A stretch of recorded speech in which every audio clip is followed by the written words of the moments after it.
کیونکہ اس کا متن وہ ہے جو اللہ کے. نمبر 2، اسی کو سمجھیں متن قرآن کے مطابق ہو. ہمارا عقیدہ انبیاء کرام علیہم الصلاۃ والسلام کو اللہ قبروں میں حیات عطا فرماتے ہیں. الانبیاء احیاء فی قبورہم یصلون. سند پہ کلام آ گیا. امام ذہبی نے کہا ضعیف ہے، فلاں نے کہا ضعیف ہے، فلاں نے کہا ضعیف ہے.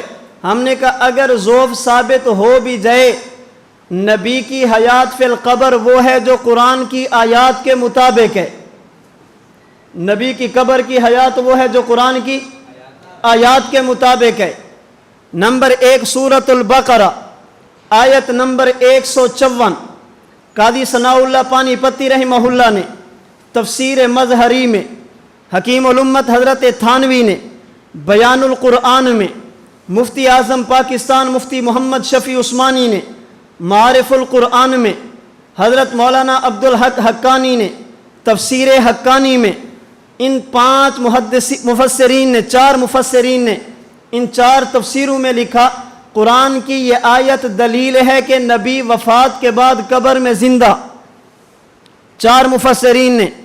سورۃ آل عمران آیت نمبر 169. امام تقی الدین سبکی نے شفاء السقام میں، امام سخاوی رحمۃ اللہ علیہ نے القول البدیع فی الصلاۃ علی الحبیب الشفیع میں، حضرت امام جلال الدین سیوطی نے الحاوی للفتاوی میں، ان 3 اور بھی ہیں بڑے بڑے 3 حضرات نے لکھا آل عمران کی آیت نمبر 169 دلیل کے نبی قبر میں زندہ. آیت نمبر 3 سورہ نساء نمبر 64. امام ابن کثیر نے تفسیر ابن کثیر میں، حجت الاسلام والمسلمین، بانی دار العلوم دیوبند، قاسم العلوم والخیرات، منبع فیوز و برکات، صاحب آب حیات مولانا محمد قاسم ننوتوی نے آب حیات میں، علامہ ظفر احمد عثمانی نے اعلاء السنن میں، شیخ الحدیث مولانا محمد زکریا کاندھلوی نے اوجز المسالک شرح موطا مالک، ان 4 حضرات نے لکھا سورہ نساء کی آیت نمبر 64 دلیل کہ نبی قبر میں زندہ. دلیل نمبر 4 سورہ انفال آیت نمبر 33. مفتی شفیع صاحب نے معارف القرآن میں لکھا یہ آیت دلیل کے نبی قبر میں زندہ. دلیل نمبر 5 سورہ احزاب آیت نمبر 53. قاضی ثناء اللہ پانی پتی نے تفسیر مظہری میں، حکیم الامت مجدد الدین والملت حضرت مولانا شاہ محمد اشرف علی تھانوی نے خطبات حکیم الامت کی 5ویں جلد میں لکھا یہ آیت دلیل ہے کہ نبی قبر میں زندہ. ہم نے کہا حدیث میں ہے نبی قبر میں زندہ. سوال سند پر کلام ہے، سند میں ضعف ہے. میں نے کہا امام شافعی نے فرمایا اگر سند پر کلام ہو بھی صحیح، متن میں مسئلہ وہ ہو جو اللہ کے قرآن میں ہو، متن میں عقیدہ وہ ہو جو اللہ کے قرآن میں ہو، اب یہ ضعیف نہیں رہتی، صحیح بن جاتی ہے، متروک نہیں ہوتی، معمول بہا بن جاتی ہے، اسے چھوڑا نہیں جاتا، اسے لیا جاتا ہے. میں نے بطور مثال کے 5 آیتیں پیش کی ہیں اور 5 آیتوں کی تفسیر میں نے اپنی طرف سے نہیں کی. میں نے آپ کے کراچی سے لے کر علامہ ظفر احمد عثمانی تک، وہاں سے لے کر دارالعلوم دیوبند آب حیات تک، وہاں سے لے کر سہارنپور شیخ الحدیث مولانا محمد زکریا کاندھلوی رحمۃ اللہ علیہ تک، وہاں سے لے کر امام ابن کثیر تک، وہاں سے لے کر امام تقی الدین سبکی تک، میں نے تو بڑے حوالے پیش کیے جنہوں نے ان آیات میں لکھا یہ آیتیں دلیل ہیں کہ نبی قبر میں زندہ. اگر حدیث میں ضعف آ بھی جائے لیکن جب متن قرآن کے مطابق ہو، متن ایسا ہو جو قرآن کے مطابق ہو، موافق ہو، اسے چھوڑا نہیں جاتا، اسے لیا جاتا ہے. عقیدہ اس کے خلاف نہیں اختیار کیا جاتا، عقیدہ وہی اختیار کیا جاتا ہے. ہمارا عقیدہ انبیاء کو صرف حیات نہیں ملتی، انبیاء نماز بھی پڑھتے ہیں. ہم یصلون مسند ابی یعلا میں، ہم یصلون تاریخ اصبہان میں، ہم یصلون دیگر کئی کتب میں حدیث پاک موجود ہے. اعتراض کہتے ہیں یہ تو ٹھیک نہیں ہے، حدیث تو ضعیف ہے۔ میں نے کہا ضعف ثابت ہو بھی جائے، متن وہ ہے جو قرآن کے مطابق ہے۔ کیا مانا جی؟ موت کے بعد عبادت، کیا یہ بھی قرآن کے مطابق ہے؟ میں نے کہا بالکل قرآن کے مطابق ہے۔ موت کے بعد عبادت ہوتی ہے، موت کے بعد بھی عبادت ہو سکتی ہے۔ وہ کیسے جی؟ میں نے کہا اللہ ہدایت عطا فرمائیں، اللہ خاتمہ ایمان پہ فرما دیں۔ موت کے بعد جنت میں جائیں گے، جنت میں جانے کے بعد السلام علیکم کہیں گے، بالکل کہیں گے۔ یہ عبادت نہیں ہے، یہ تو عبادت ہے۔ الحمدللہ رب العالمین کہیں گے، یہ عبادت نہیں ہے۔ توحید سے بڑی عبادت کون سی؟ جنتی جنت میں اللہ کی توحید بیان کر رہے ہیں، الحمدللہ الذی، وہ کہیں گے اورثنا الارض، اللہ تیرا شکر ہے آپ نے ہمیں جنت کا وارث بنایا، نتبوأ من الجنت حیث نشاء۔ کیا یہ عبادت نہیں ہے؟ جنت میں عبادت سلام والی بھی، جنت میں عبادت سلام والی بھی، اللہ کی حمد والی بھی، اللہ کی توحید والی بھی۔ اس حدیث نے بتایا موت کے بعد عبادت ہوتی ہے جی، وہ تو جنت ہے، جنت میں تو ہوگی۔ میں نے کہا ہم بھی تو کہتے ہیں نبی کی قبر جنت ہے، آج بھی تو نبی قبر میں ہیں، جنت میں تم قیامت کے دن جاؤ گے۔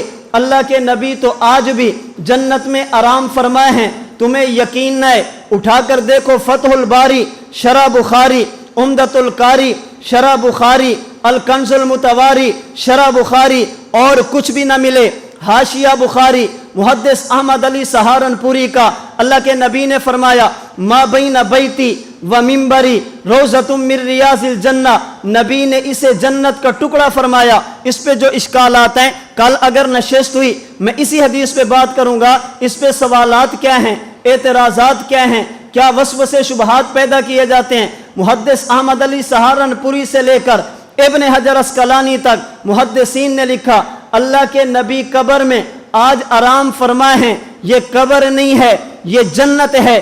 قیامت کے دن امتی قبر سے اٹھیں گے اور جنت میں جائیں گے، حضور قبر سے اٹھ کر جنت میں نہیں جائیں گے، اللہ نبی کی قبر کی جگہ والی اٹھا کر جنت میں شامل فرما دیں گے۔ ينقل بعینہ الی الجنہ، اسی جگہ کو اٹھا کر جنت میں منتقل کیا جائے گا۔ تم موت کے بعد جنت میں جا کر عبادت کرو، یہ ٹھیک ہے، حضور جنت میں عبادت کریں، یہ کیوں ٹھیک نہیں؟ عمدۃ القاری شرح بخاری میں علامہ بدر الدین عینی حنفی نے لکھا، سوال اٹھایا انبیاء عبادت کیسے کرتے ہیں؟ وہ تو دنیا نہیں ہے، وہ تو برزخ ہے، عبادت کیسے کرتے ہیں؟ فرماتے ہیں حببت الیہم العبادۃ، یہ عبادت تکلیفی نہیں ہے، تلذذی ہے، وہ عبادت احکام والی نہیں ہے، مزے والی ہے۔ جنتی جنت میں عبادت کریں گے ثواب کے لیے یا مزے کے لیے؟